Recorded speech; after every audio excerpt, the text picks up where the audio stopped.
The Mizzmage, a caster using Mizzium Apparatus. It's a super powerful and fun way to play the game. A lot of you probably have no idea what it is, so we're gonna cover it. Welcome to Pack Tactics, where spells are the best features. This item comes from Guildmaster's Guide to Ravnica. To use it, it needs attunement, which is possible for characters with just one level in Sorcerer, Warlock, or Wizard. It opens up a massive amount of options in terms of spellcasting with the correct build. It's insanely fun. If you want to learn more about the item, check out Tabletop Build's article on build-changing magic items in D&D 5e. Link below. There's other items there as well. Let's read the item's description. The first part is just lore stuff and what it looks like. Here is a picture of it. It's very steampunk, kind of fitting for like an artificer. This thing basically covers your entire upper body. We're just gonna jump into the mechanics. While you are wearing the Mizzium apparatus, you can use it as an arcane focus. In addition, you can attempt to cast a spell that you do not know or have prepared. The spell you choose must be on your class's spell list, and of a level for which you have spell slots, and you must provide the spell's components. You expend a spell slot to cast the spell as normal, but before resolving it, you must make an Arcana check. The DC is 10 plus twice the level of the spell slot you expend to cast the spell. On a successful check, you cast the spell as normal, using your spell save DC and spellcasting ability modifier. On a failed check, you cast a different spell from the one you intended. Randomly determine the spell you cast by rolling on the table of the level of the spell slot you expended. If the slot is 6th level or higher, roll on the table for 5th level spells. And the cantrip DC is 10. You're not going to cast cantrips through this. So the spells you might randomly roll aren't all that bad, but you definitely want the thing you want to cast, obviously. Holy moly, it's really good! Yeah, and it's just an uncommon magic item. It's crazy. Let's do a deeper dive, a D4 deep dive into the mechanics a bit. The rules on magic items in the DMG says this. The spell is cast at the lowest possible spell and caster level and doesn't expend any of the user's spell slots and requires no components unless the item's description says otherwise. You guys have no idea how many times I've read this out to people. People like deny this. It's so annoying. Anyways, this is different from Mizzium. I'm just gonna call it Mizzium, as you aren't casting the items from magic item. It even states you cast a spell as normal, and that implies a few things. Spell slots are expended. Upcast is possible. Components are still required. And while not explicitly stated, it can be assumed that the spellcasting ability used for the spell is the one corresponding to the spell list you choose. Before I tell you the main idea for builds with this item, this video is sponsored by World Anvil. It's one of the best DMing tools out there. Create worlds with ease, share it with your friends, and maybe they can help you build upon it. D&D is all about collaboration, and World Anvil can absolutely be the same. If your players make an impact in your worlds, then their achievements should be documented. They're part of history if they slay the evil dragon that threatens the realm. If you document history like that enough times with different adventuring parties throughout many months, then that will enhance immersion for the next set of players you play with. Real players made an impact in your world. That's very fun.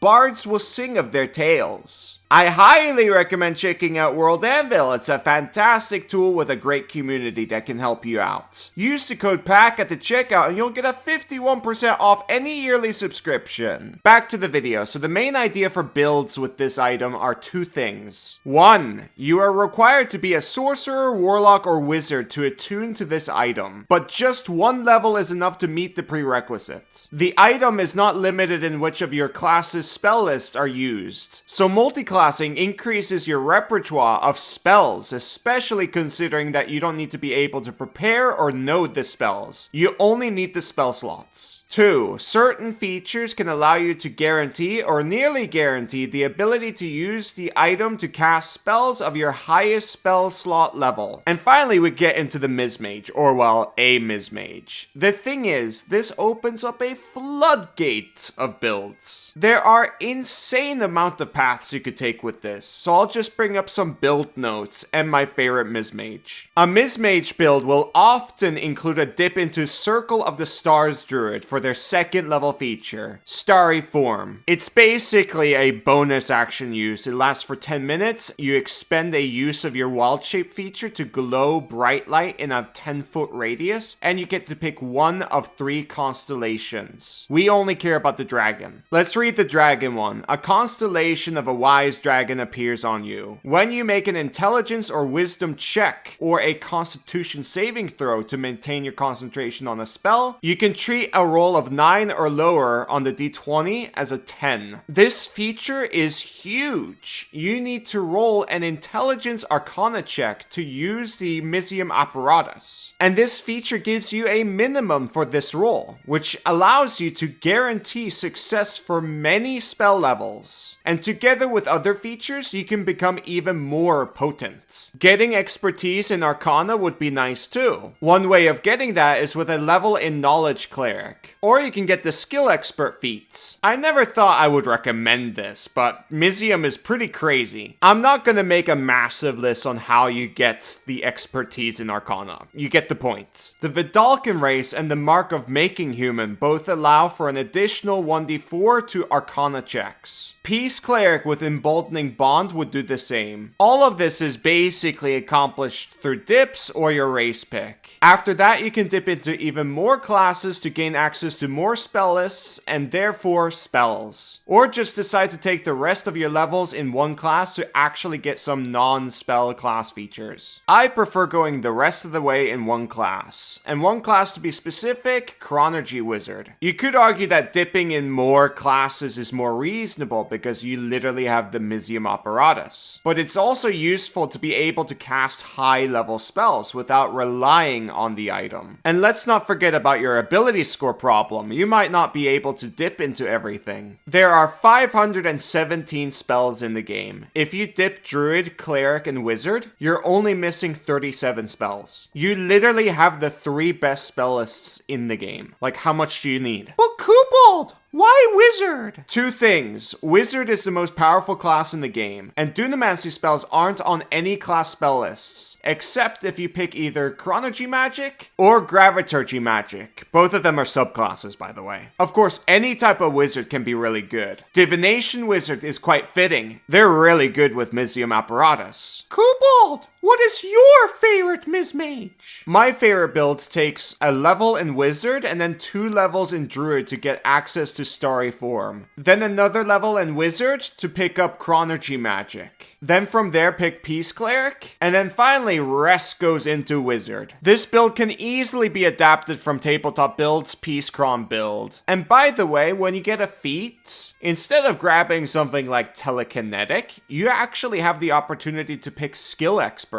This allows you to double your proficiency bonus for Arcana checks. Normally you'd never pick this for optimization, but this is a one-time opportunity. That with Starry Form, you have a 100% success chance to cast your highest level spells until level 14 using the Mizzium Apparatus. You also have Emboldening Bond, and that can help your Starry Form too. Unlike the original Peace Chron, you would favor more ritual spells, as those still need to be in your spellbook for ritual casting. You would also favor high-level spells you might not be able to cast guarantee without Starry Form or Emboldening Bond. Do take into account the reliance on Starry Form for this build. It shines at tables that can expect to have 2 encounters per short rest. A variant of this build is to follow the progression of the Peace Chron build on their site until level 6. That's when you take Druid levels to get Starry Form. That version can't always reliably cast its most powerful spells using the Mizzium Apparatus, but it does have earlier access to strong options without relying on the magic item. If you want to know more about your options, check out the Tabletop Builds article. One last thing, getting this magic item might be difficult because it's DM dependent, of course. But I imagine if you join a game that's in tier 2, for example, the DM will say you can pick one uncommon magic item, and from there you can pick the item. If you do that, you have to tell them what the Mizzium Apparatus does, and what your intentions are. Ambushing DMs is suboptimal. You have to tell them things. If you tell them things, you build trust, and then you can do fun things things like this. Building trust is optimal. End of video. I hope I earned your subscription and you learned something new today. If you didn't learn anything and I didn't earn your support, then darn. I have to go back to the drawing board. I've been suboptimal. Anyways, thank you very much for watching. Bye bye.